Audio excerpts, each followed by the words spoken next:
Mountain people love to be in the outdoors, so why not spa it with Mother Nature?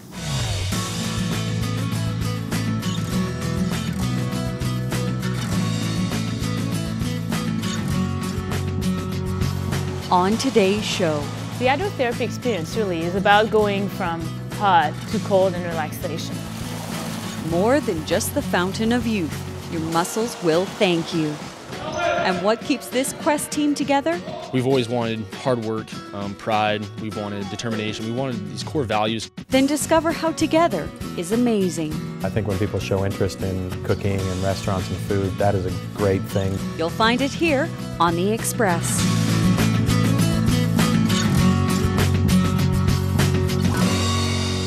Welcome to The Express on Shaw TV. I'm your host, Nicole Fitzgerald. And today we're asking you to take a code of silence here at the Scandinavian Spa in Whistler. We'll explain why in just a moment.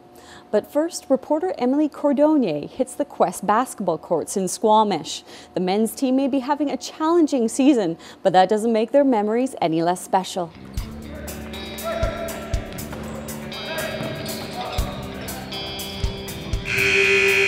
The Quest University men's basketball team is in the final stretch of their season, and with only a few games left on the schedule, they're battling for a chance to step on the court together just a few more times. For these guys, especially for the four guys that have been here since year one of the school, year one of the program, I mean, obviously getting to the playoffs would be huge for them.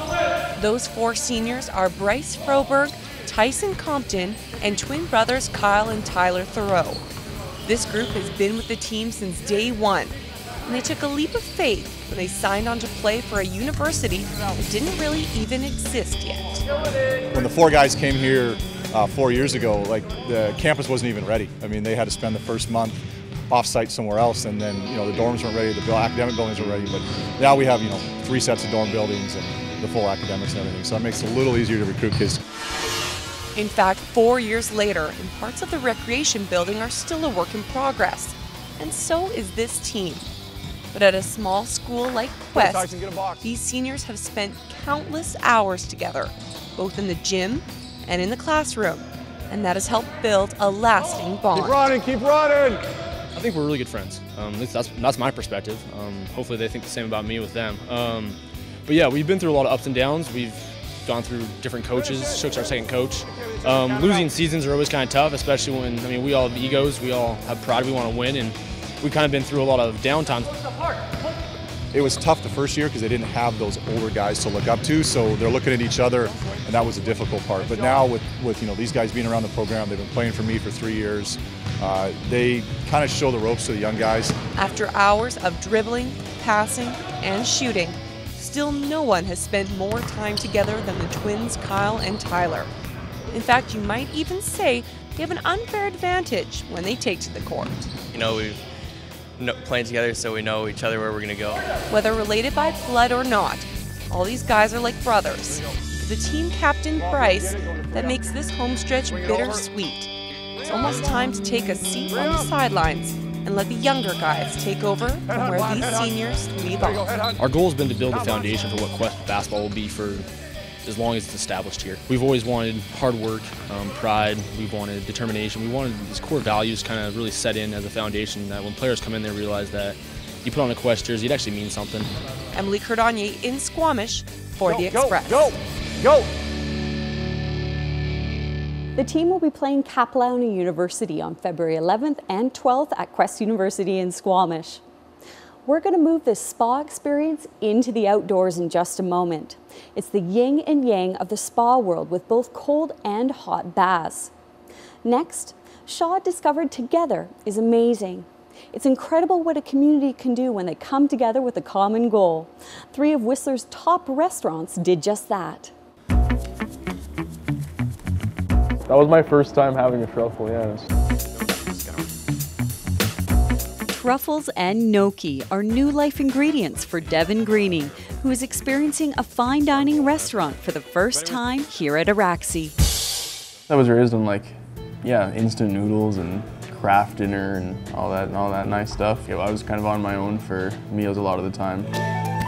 When living on the streets in East Vancouver, Devon depended on food banks and soup kitchens. But now the 20-year-old is learning from Whistler's finest as part of the Zero Ceiling Society of Canada. The program set up Devon with a job and housing through Whistler Blackcomb, as well as guidance support. We're going to do truffle ricotta gnocchi. For dessert, we're going to do the molten chocolate cake. This here is Valrhona chocolate. I'd like to work in a bakery. That'd be kind of cool. I like that cake was awesome. I have a sweet tooth, so. On hearing about Devon's passion for food, Shaw came together with Araxi, Larua, and the Barefoot Bistro to host a series of tutorials and dinners. As long as you're excited about something and you want to know about it and you're curious about it, I think you'll do well. Devon's passion for sweets was evident, especially at the ice cream machine. His previous attempt of learning how to make the creamy dessert over the internet was refined under the culinary prowess of Larua pastry chef Dominique Laurencel. Whatever you can imagine, you can take this base that I'm going to show you and make it into whatever flavor you want. So I'm going to scrape it out, get all that yummy good stuff in there. It's about experimenting, playing, trying different things. For yourself, you don't have to use crab. You could use smoked salmon, you could do chopped chicken, you could do tuna, absolutely. Ham, anything you really want. Use your imagination. You don't have to break the bank to eat and make nice, simple food. You don't want to work the glutens, so you want to just treat it really lightly. From learning how to handle dough to setting up a double boiler, Devon will take these tips and techniques into his own kitchen. I was outside for a while, so I was trying to like get used to being inside again and live domestic life a little bit more. It's pretty nice having a bed. I think when people show interest in cooking and restaurants and food, that is a great thing because, you know, we spend a third of our life eating and it's a common language that you can kind of have with anybody. A huge thank you to Araxi, Larua, and the Barefoot Bistro for donating their time and expertise. If you want to learn more about Zero Ceiling, visit zeroceiling.org. Today, we've asked you to take a code of silence. It's a very hard thing to do with our busy lives, but it may be just what you need.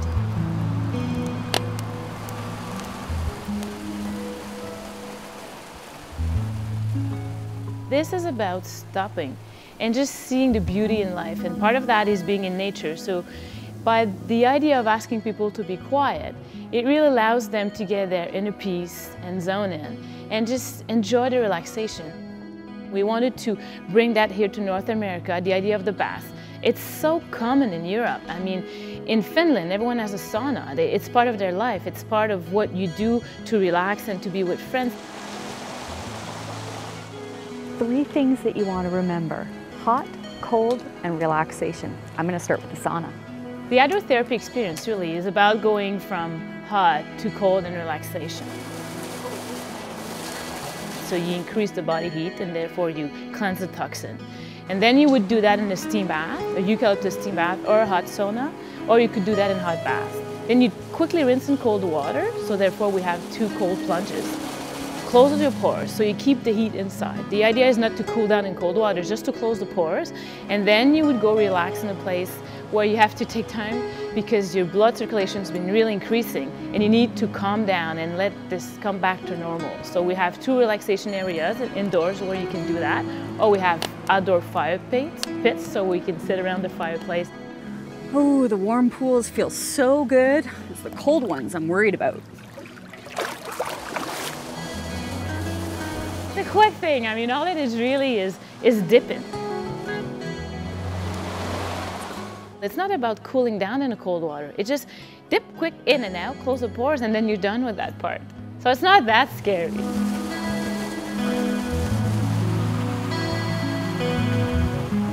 You can rent a robe, but really all you need is your bathing suit, maybe a water bottle, and yourself. The spa provides a towel, magazines, as well as conditioner and shampoo to wash your hair with afterwards. Stay tuned, we have more local stories coming your way.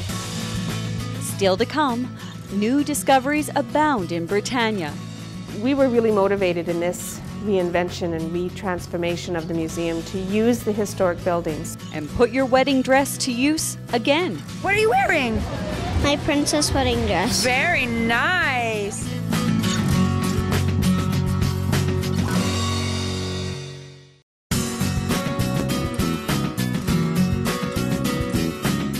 Welcome back to the Scandinavian Spa Whistler. I'm your host, Nicole Fitzgerald, and you're watching The Express. My favorite time to come to the spa is at sunset. The views are incredible and you can warm up next to the fire. Next, the BRITANNIA Mine Museum is sporting more than just a new name. Mine out the new buildings and exhibits with reporter Dee Raffo. The BRITANNIA Mining Museum has been transformed since a $14.7 million three-phase investment has turned this industrial site into a mining legacy. Executive Director Kristin Clausen hopes this will make Britannia Beach an internationally recognised destination. When we went out to our funders, many of them long time supporters of the museum, we were able to get them excited about a vision for the community. This museum showcases 70 years of mining history here at Britannia Beach. What is fascinating is how mining actually affects our lives today, and these new exhibits certainly get the point across. This part of the gallery is, we call this the visitor center, and this is our modern gallery. This gallery challenges us to understand the relevance of mining. The sculpture that dominates the BT Lundy Visitor Centre is made up of bikes, snowboards, traffic lights, and even the kitchen sink. The reinvented museum celebrates the continuing contribution mining has to today's society. It's becoming more sustainable and responsive to community. And it is inventing and exploring and researching environmental solutions. The water features that people will see as they drive by are something that we're quite proud of. Britannia Beach's environmental problem is water pollution. So what we did is embark on a program where we were capturing the water from our buildings and capturing the water from the parking lot and the gold panning so that we could funnel it into and keep it from becoming dirty. And that's the water now that's in the pond. Renovating historical sites is not only a greener option than starting from scratch, but it also maintains the feel of how this place would have looked in its heyday. Over 70 years, approximately 60,000 people would have called this area their home, and it was mining that sustained their community. We were really motivated in this reinvention and retransformation of the museum to use the historic buildings. So the architects were set with the challenge, make it beautiful, make it relevant to a place to tell a modern mining story, and I think they did a pretty good job. There is so much to explore here at the museum. Whether you stop to watch the videos, engage with the interactive displays, or marvel at the stunning rock samples, it builds a picture from the past that echoes forward to the future. This is Dee Raffo for Shore TV at the BRITANNIA Mine Museum. Make sure to dress warmly when visiting the underground exhibit. Things can get chilly. Cold and hot, it's the secret behind today's adventure. The Scandinavian Spa was recently voted Whistler's favorite spa by Peak News magazine readers, as well as one of the top 100 spas in North America.